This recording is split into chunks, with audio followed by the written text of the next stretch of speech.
Hi class. We just had our first day of acting. We did very well. Make sure you bring a lot of emotion into it next time. So tonight you should have read up to page 30. Now one thing you really want to be able to understand is one comment that 8 makes that we actually had today. 8 makes the comment that the burden of proof lies with the prosecution. What does that mean? That means you have the defense and the prosecution side, but it's the prosecution who has the tough job of proving that the defendant is guilty, because you are innocent until proven guilty. So really the defense doesn't have to do anything to get their client off the hook, except for just raise a reasonable doubt. So literally, they don't have to say anything. It's the prosecution side. They have the much more difficult job because they have to prove beyond a reasonable doubt that this defendant is guilty. So, as you might expect, prosecution attorneys have a really tough time making sure that they can prove it completely beyond a reasonable doubt. One thing you need to know when we act tomorrow is that the biggest players, the ones that we're going to pay the most attention to for the guilty side, are going to be 3, the angry father, 4, the Wall Street guy, and who is the other one? Oh yes, 10, the bigot. Those are the 3 big players, and they're going to be the most vocal opponents of 8 as they try to convince him and everybody else that the defendant is guilty and should be convicted. Okay. Now, what you need to do is you really need to know what motivates these 3 guys: angry father, Wall Street guy, and bigot. So, question number 1 that you need to know for class tomorrow. Question number 1. Give me 2 specific facts that convince one of these 3 gentlemen that the defendant is guilty. We came across a lot of facts in today's acting, and you'll read tonight, that these guys just really cling to, and they say, this is why the kid is guilty. Give me 2 solid facts that these guys use to kind of convince 8 that the defendant is guilty. Okay. We do learn a little something about 3. It's before page 30, and we're going to be acting it tomorrow. We see that 3 is one of the loudest yelling characters.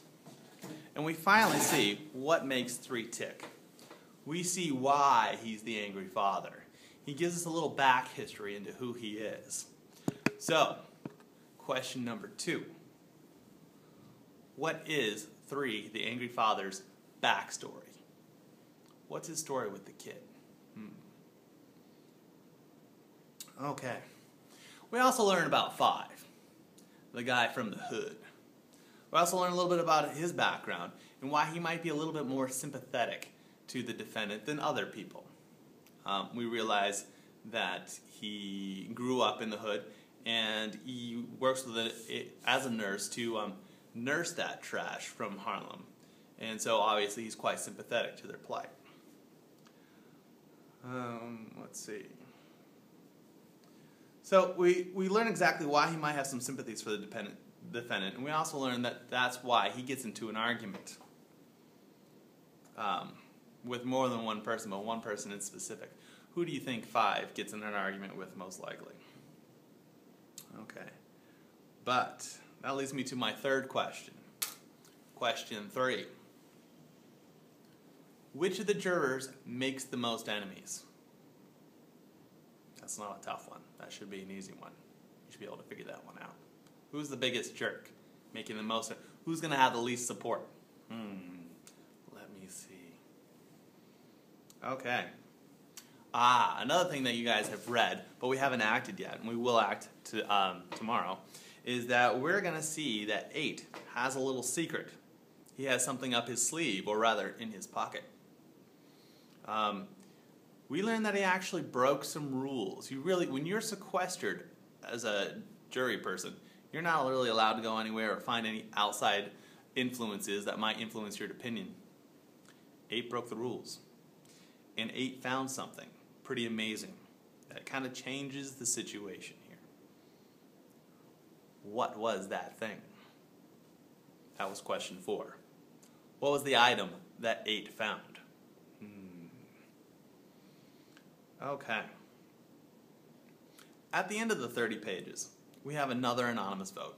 8 kind of decides, hey, I'll stand by. I'll let you guys vote without me, and if you make the decision anonymously on slips of paper, I'll back off. And sure enough, 8 was banking that somebody would change his vote. Now everybody jumps on number 5, but we learn it was 9 who switched. The old guy gave 8 some support, and thus the story keeps on going. My last question to you, question number 5. What clues of foreshadowing do we have that kind of gave us a hint that 9 was the one that changed his vote? There were some things in the story that kind of gave us some really subtle hints. Think about body language, think about other things that were said. What gave us a hint that 9 was going to be the next one to switch his vote from guilty to not guilty? Okay, so last thing I just want to talk about, we've talked about the story arc, or the plot line of a good story. Every story follows a certain number of events, and every story has a initial primary conflict that builds to a head at the climax. We know the conflict now. It's a person versus group, 8 being that person. He's the one that's going to kind of try to convince everyone that we need to talk about this and possibly that there's a reasonable doubt. He's the one that starts this story into motion. So the big term that you need to know is that the inciting incident, when is that?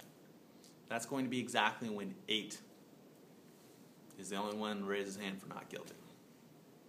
From there, the conflict just kind of builds and builds and builds until that person versus group conflict comes to a head at the climax. All right. So make sure you've read to page 30, and we'll do some more acting tomorrow.